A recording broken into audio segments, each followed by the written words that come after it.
Hello, viewers. My name is Aisha Owaideko, and this is the Breakfast Show on TSL Nigeria TV.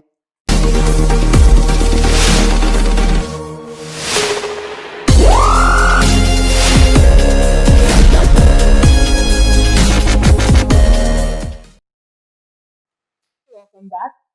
Nigeria became a British protectorate in 1901. From then on till 1960, colonization happened in Nigeria, and on October 1st, the Federation of Nigeria became an independent state.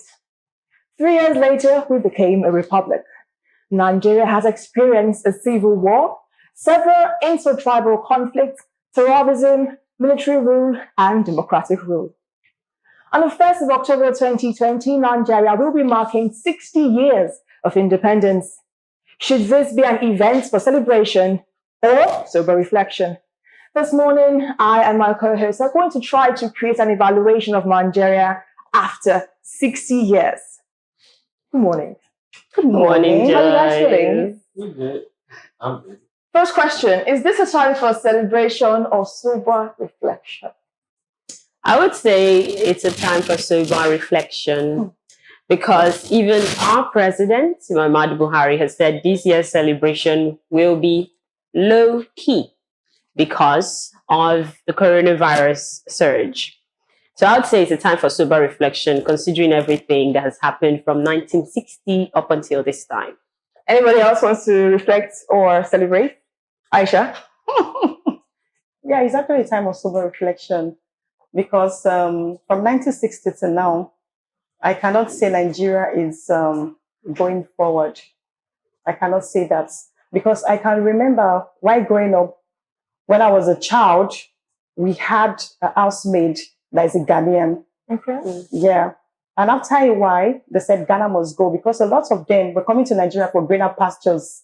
And I can't imagine that the table has turned around. Sadly. Because then we have a lot of Ghanaians that are shoemakers that are doing many jobs in Nigeria. And they said Ghana must go. That's when we had that bag that they started calling Ghana must go. And now Nigerians are running to Ghana for greener pastures. So you can see that it's a time for sober reflection. It's a time for Nigeria to think because a lot is happening because there's no job creation. I watched a video not quite long and I was like, oh my God, where did we miss it? In 1975, the then head of state, General Yakubu Gowon, opened a Peugeot plant worth 8.5 million in Kaduna. And after that week, the following week, he opened another one of about 11.5 million, a Volkswagen plant in Lagos, owned by the Federal Republic of Nigeria. So we had a car plant in Nigeria. And now what do we have?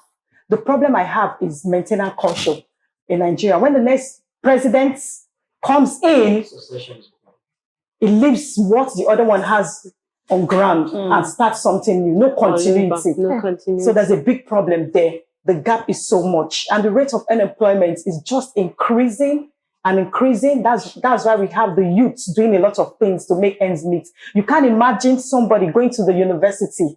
That one is another thing. The school fees and everything. After 4 years, you come out. There's no job for you. Your parents are looking up to you. They've paid your school fees. You cannot be a liability to them anymore. So people tend to try to do things. Even things that are not, you cannot even help. You help people going into internet, doing fraudulent things. The rate of armed robbery is increasing. A lot of things are increasing. So the question is, where did we miss it? So are we supposed to be celebrating our diamond anniversary? 60 years is diamond. Yes, diamond anniversary. Anniversary or what? That's really insightful. That was really exciting for me to listen to because just a few weeks ago, unemployment statistics in Nigeria were released under the Buhari administration, and it was something of tears. It was so bad that initially the tweets were withdrawn. Yeah. Wow, how bad. That's how bad it was. But moving from unemployment, let's look at another aspect of this country. Marvelous. So other aspect of this country. Now, one problem which I know from 1960 to date, which Nigeria has always had, and I feel we still have not been able to solve, is corruption. Now, corruption has so eaten deep into the system in Nigeria, not just even in the politics and government. even on the streets, The average average Nigerian. Nigerian, yes. is even has the corrupt mentality of wanting more for himself than actually thinking of the others. Now, seeing that person with that kind of mentality and going to government creates the awareness of you wanting more for yourself and actually not doing the job that's actually there for you. But are we which you're absolutely owning. sure that corruption is worse? Corruption is way worse. Why do I say so? Since 1960 till 2018, let me not bring it close by yet. Okay. 2018, Nigeria has been able to recover up to almost $400 million in terms of money looted. Definitely Okay. more. If it's just from Abacha's loot, $311 million. more than once. More than once. Okay. So if you tell me we are getting better, I'll say, well, maybe we are taking one step forward, 20 steps back. I mean, but if we're going to focus on looted monies coming from the abroad, we can't say that Nigeria has failed. Well, Because Nigeria has created yet another anti-corruption agency, and this specific agency is for the calculation and taking care of and maintaining stolen funds. So maybe we're doing great in that regard. We just created a brand new agency, which means that we're going to employ brand new government people and give them government allowances and government car and government house allowance and government travel allowance and all the aid, all of this to count missing money that came back. Count missing money. Are they existent? Yes. What did they do with the money? What did they do with the ones they have? Some of those questions that we cannot answer. Faith, a sober reflection for you. Why? Sober reflection, different angles. We've been talking about several things that have actually failed in Nigeria, several sectors, education, infrastructure, most importantly, security. Because I am of the opinion that if a nation is not secure, it cannot progress. There is no how our economy can boom with insecurity. Boko Haram, herdsmen and farmers clash. We also see youth restiveness in the Niger Delta. All of these things have been there. And moving forward, we said, let us chase a certain president away. And when another president comes, we would find sleep. But it's even more tense for each and every one of us. We become afraid to go about our daily activities that is supposed to bring daily bread. So if a nation is not secure, I'm not sure we can progress economically. So we keep talking about the economy, trying to create enabling environments for investors to thrive, but the place is not secure. How will people come and invest in a place that is not secure? It's impossible. So I'm still reflecting. The theme for this year's anniversary is together we can. What can we do actually together? Left for me, as the masses, as they would say, we've tried our possible best to be together. There is no single individual that does not have a job or a business. I was talking to a friend yesterday. As Nigerians, the first word is survival. We just all want to survive. So the only thing we need is an environment that is secure. So we can do our little businesses, put food on our table. We don't even really need much. If you check out Nigerians, we don't have, let me put it this way, we don't have big eyes. We just want the basics. That's just all what we are clamoring for. So I'm still reflecting. While people can celebrate, President Buhari said low-key, so we are low-key reflecting. Okay, so across social media, there's been copious conversation on the things young people should do on October 1st.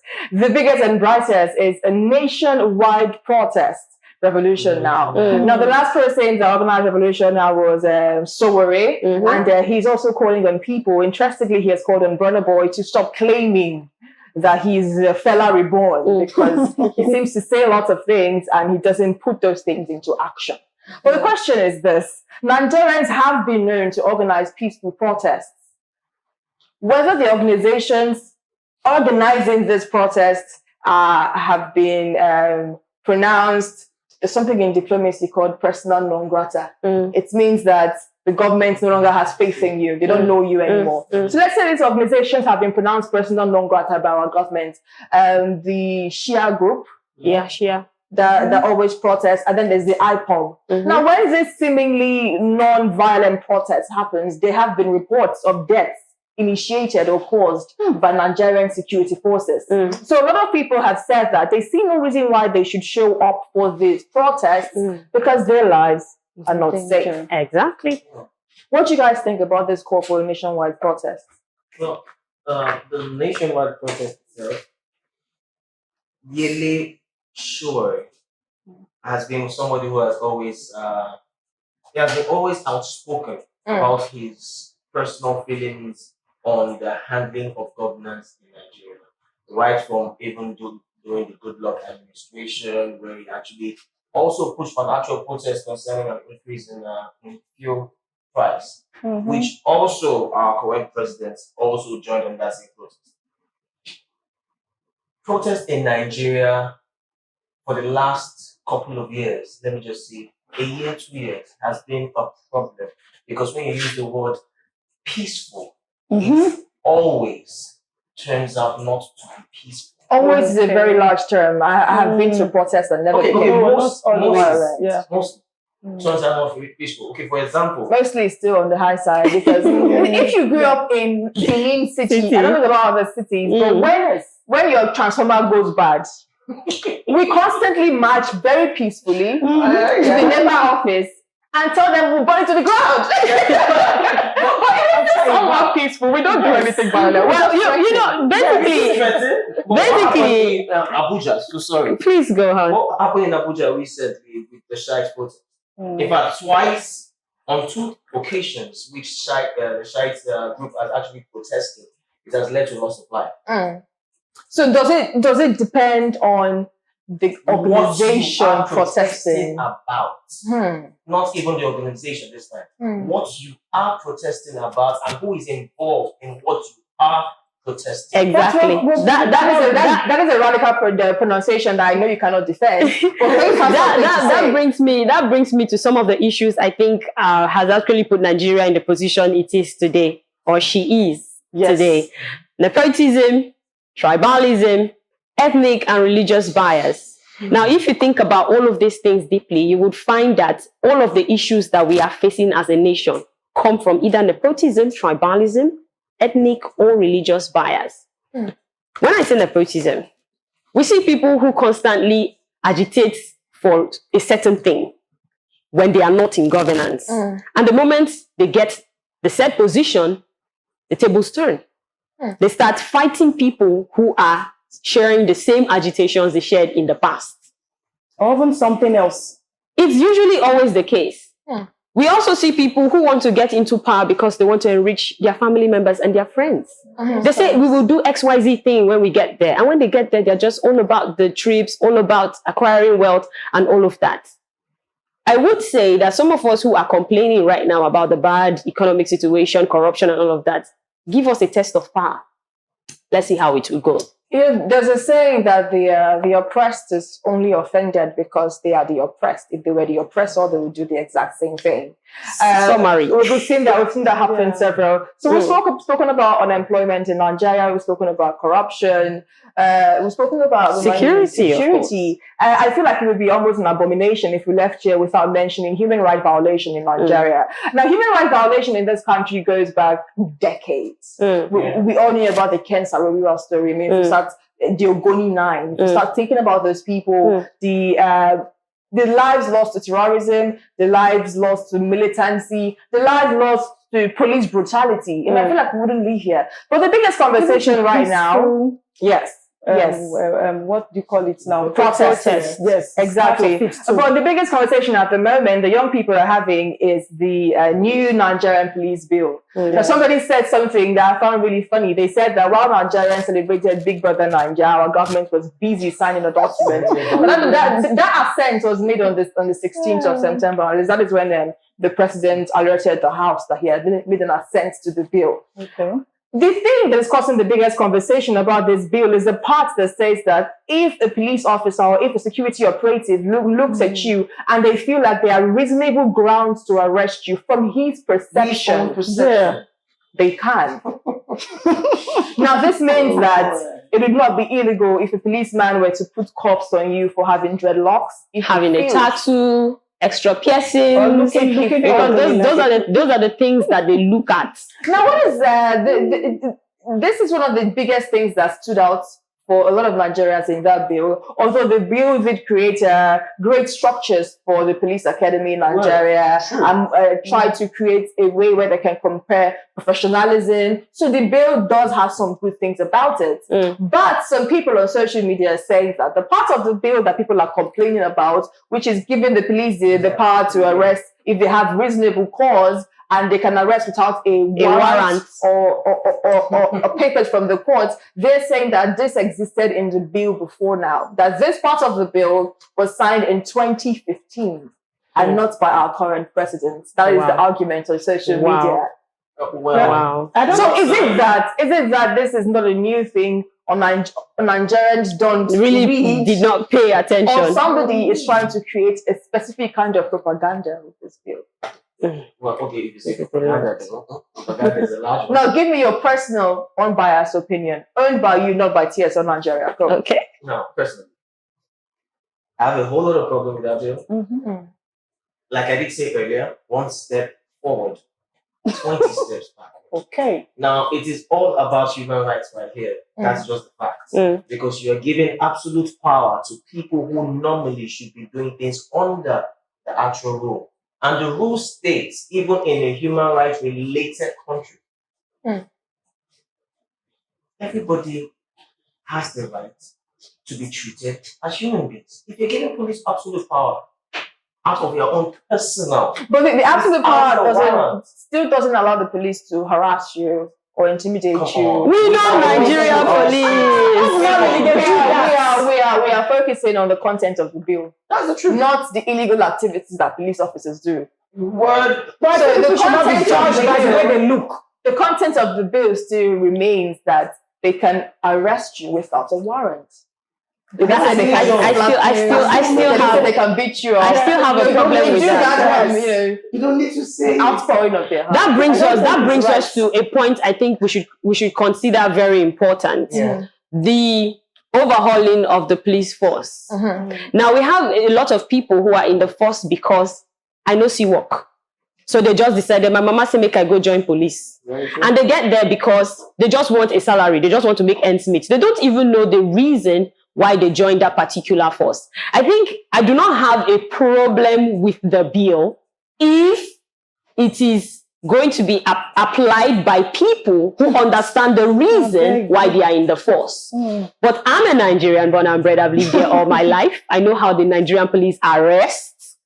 They are telling you, they look at you, even before this bill, they look at you and think you're a criminal. And you should be arrested. We're gonna put a pin in that. Now with the bill, we are done for. Trust me. But I like I said, I don't have a problem with this bill. I just have a problem with the bill. I have a problem with the issue that the Nigeria police do not have this mentality of we are here to serve and protect. They have the mentality of arrest. Go to jail, you're a criminal. What are you doing walking on the streets? They just get agitated. Let's not die on the fallacy of generalization. I am Nigerian and live here. Nigerian police has come through for people. I'm not saying they don't come through. I'm not saying they don't come through. They do their job. There have been times that they have done their job. Exactly. So we can't keep using the words like always, and we know. Okay, sometimes. Okay.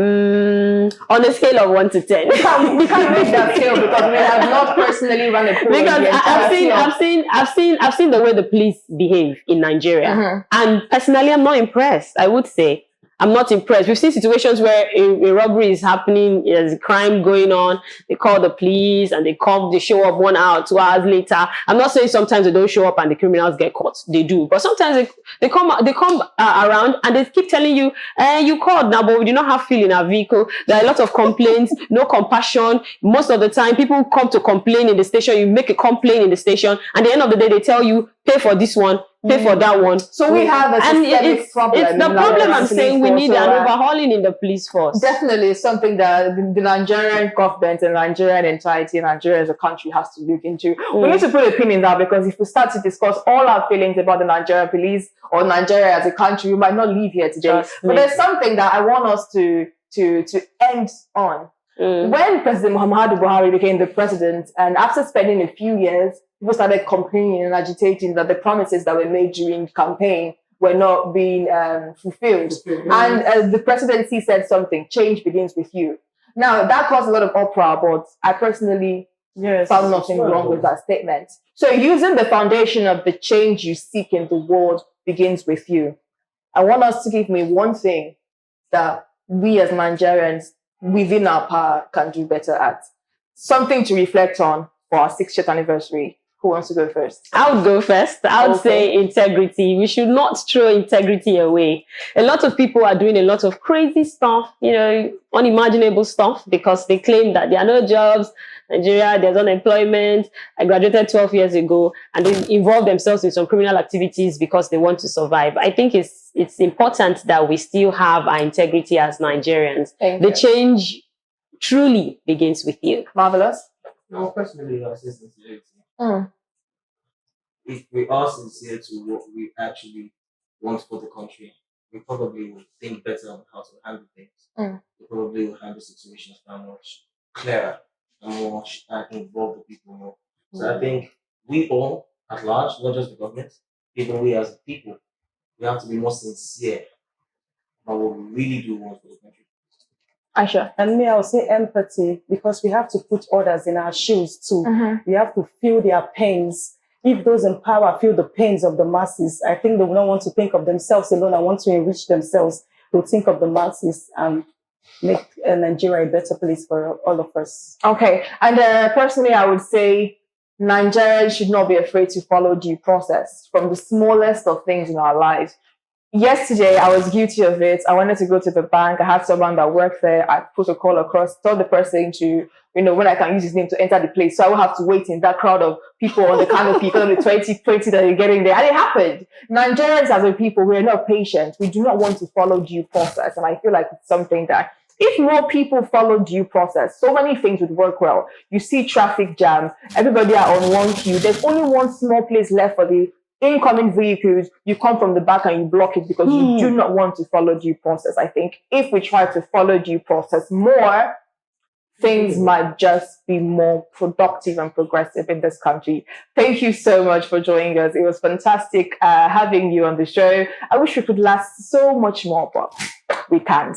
As we celebrate our 60th anniversary of independence, try to reflect on yourself and on Nigeria as a country. Is there something that you feel that you can do to make this place a little bit more livable for the rest of us? Go ahead and do it, because change surely does begin with you. Remember to like and follow all of our socials, TSL Nigeria TV, and to subscribe to our YouTube channel at TSL Nigeria. My name is Joyce Jukes. Have yourself a lovely day. Stay connected to TSL Nigeria and get updates on the go all day, every day.